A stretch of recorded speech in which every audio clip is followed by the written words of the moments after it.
Good evening, everybody. I'm Tyler Matheson. And Susie Garib has the night off. She does. So I'm Welcome. in for Susie. Thank you.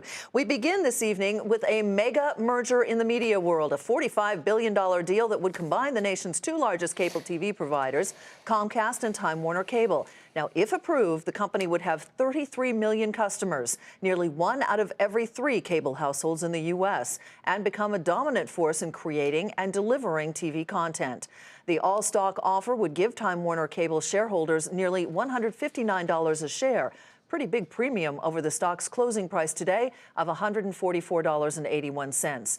Julia Borston has more on today's deal, what it means to both companies, and what it could mean for cable customers.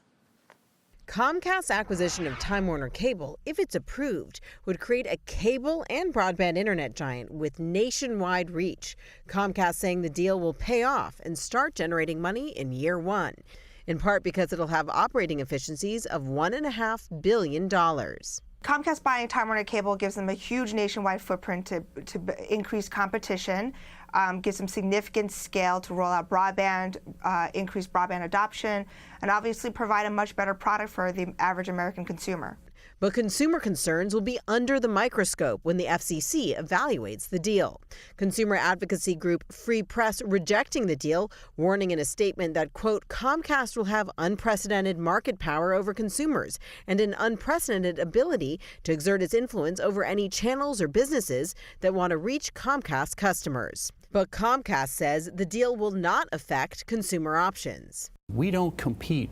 We're not in the same markets. We're not in any of the same zip codes with Time Warner. There is no overlap. There's no reduction of competition. So we're just able to bring better products to their markets. Comcast says a merger will actually benefit consumers and small and medium-sized businesses, providing faster internet connections and better technology for streaming video.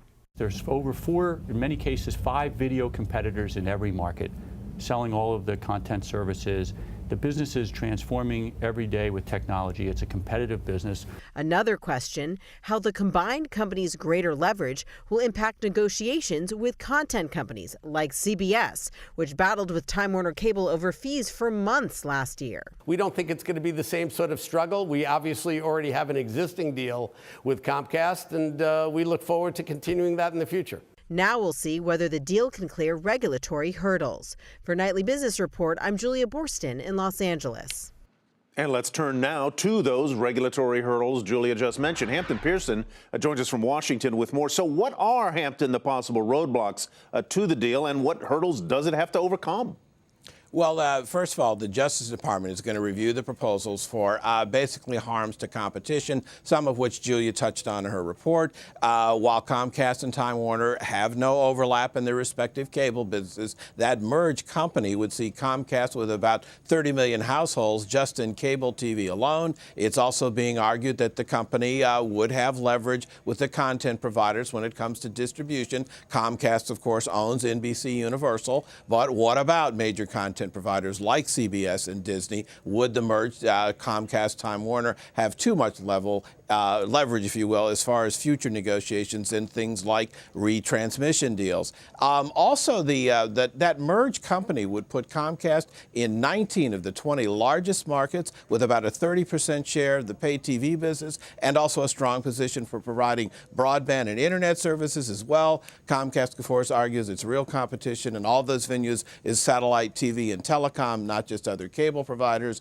And we've seen, by the way, the Justice Antitrust Division stepping up its scrutiny of big merger deals lately. Right. And the other thing, too, the piece that the Federal Communications Commission is going to have to review is all those things related to the public interest, from whether cable bills would get jacked up, and it is the first new deal for the new FCC Commissioner, Tom Wheeler. Consumer groups, as you heard again in Julia's report, already predicting higher prices. And then there's Congress, Hampton. What role, if any, might Congress play in this? Well, no surprise, there will be hearings in both the House and Senate within hours of the news today about this deal. We had bipartisan statements from the leaders of the antitrust subcommittees in both the House and Senate announcing plans to evaluate the benefits and the challenges of this proposed merger going forward. Also, if there's anything there's a consensus about in all of this, is that the deal will be closely scrutinized by regulators and probably could take about a year before we get some sort of final resolution. All right, Hampton, thank you very much. Hampton Pearson reporting from Washington. And a disclosure, Comcast is the parent company of CNBC, which produces this program.